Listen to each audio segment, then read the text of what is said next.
Hey guys, welcome back to my YouTube channel. I am Aakriti Yunas and this is a video for DU LLB entrance preparation. Since the exam is on 19th October, I thought I should clear all your doubts, answer all of your questions and also give you some last minute tips and tricks based on my experience that will really help you out in your exam. In this video, I will cover important topics to revise at this point of time, how to utilize mocks, how to attempt the question paper, how many questions to attempt, how to tackle negative marking. So if you're interested in that, then keep on watching this video. My first suggestion is that not to pick any new topic to study at this point of time, because picking a new topic will further confuse you and it will waste a lot of your time. Because if you pick a new topic to study and if you find it difficult, it will not only waste your time but also build up your anxiety and put you in stress. So the best thing to do now is to strengthen the topics that you've already studied, so that if any question comes from that topic, you are able to answer that question. Secondly, there are multiple ways to revise your syllabus. First is that you pick your universal or singles guide, whatever you've been studying from, and make sure that you have covered the most important topics.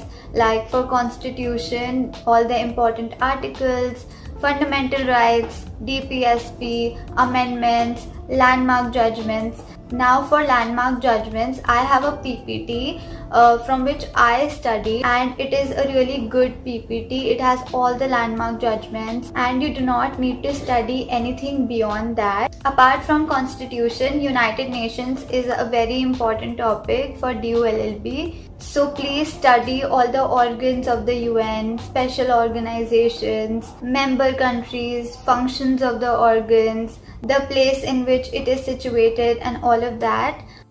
For rest of the subjects like IPC, contract, law of tort, family law, do not dig into deeper studies for that, because the examiner do not expect you to know a lot about these laws, just the basics. For example, in IPC, you do not even need to remember the sections, just study the most important topics like actus reus, mens rea, section 300, rape, theft, kidnapping. I hope you've been doing your previous year question papers. If not, then please do each and every question, because few questions tend to get repeated every year or every few years. You can also figure out how much portion is important for IPC, contract, family law. Intellectual property rights is a very short topic for the purposes of this entrance exam. Even if it holds less weightage in the exam and only 2 or 3 questions come out of this topic, then you will easily get 8 to 12 marks, and you should not leave topics where it is easy to fetch marks. For current affairs, I would suggest to revise catch up again and again. Catch up is the holy grail for current affairs. Revision through mocks is a really great way to revise the syllabus. So what you have to do is attempt a few mocks, and after attempting those mocks, go through them and study them. Analyzing your mocks will give you a pattern of where you're going wrong and what all questions you are doing wrong again and again. So you can go back to that topic and study that topic again and revise it and see if you have left something very important in that topic. This will help you cover your weak topics. Now, how to attempt the question paper. So there will be 100 questions to attempt and 2 hours to attempt those questions. You will get +4 for every right answer and -1 for every wrong answer. For most of the students, 2 hours is more than enough to solve this question paper. According to me, the best way to attempt this question paper is in rounds, and this is how I also attempted my question paper. So what you have to do is, starting from the beginning, you have to attempt the question paper in multiple rounds. So in round 1, you attempt questions which you are 100% sure about. In the second round, you attempt questions you are 50% sure about. 50% sure meaning that you are confused between 2 options. For example, you think the answer is either B or C.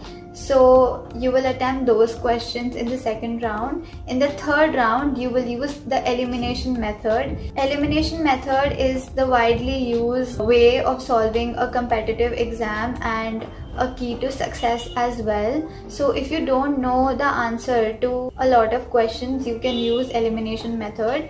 What you do in this method is that you start looking at each and every option and analyze it कि मुझे इस question का answer नहीं आता पर B जो option है वो तो नहीं ही होगा, so we will eliminate B and then we will eliminate C and then we are confused between B and A and then we will choose what we think is the most appropriate according to us. So this will increase the probability of the answer being right. Reading comprehension is again very scoring, so I would suggest that you attempt it very carefully because you need to get full marks. Reading comprehension is usually towards the end of the paper, but even if it is in middle, you have to attempt it towards the end because it is very time consuming, and since we have to make sure that the answers are right, we tend to spend a lot of time on that. You may run out of time for the rest of the questions. So I suggest that you finish answering the rest of the paper and then move on to reading comprehension.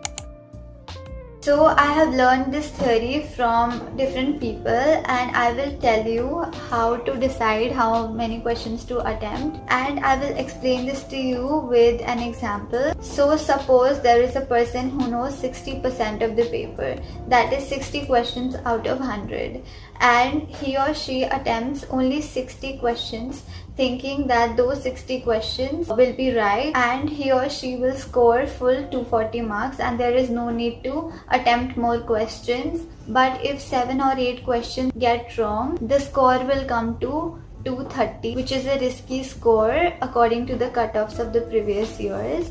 So in order to be on the safe side, I would suggest that you aim for 70 questions at least on an average. If you are a person who knows 60 questions in the paper, and this is obviously for the general category people, the other reserved category people may look at the previous year cutoff. If you know 50% of the paper or less, then you have no other option but to attempt 10 or 20 more questions and try your luck.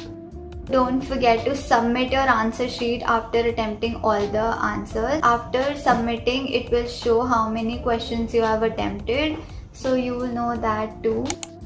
Do not get nervous if you find the questions in the beginning of the question paper hard.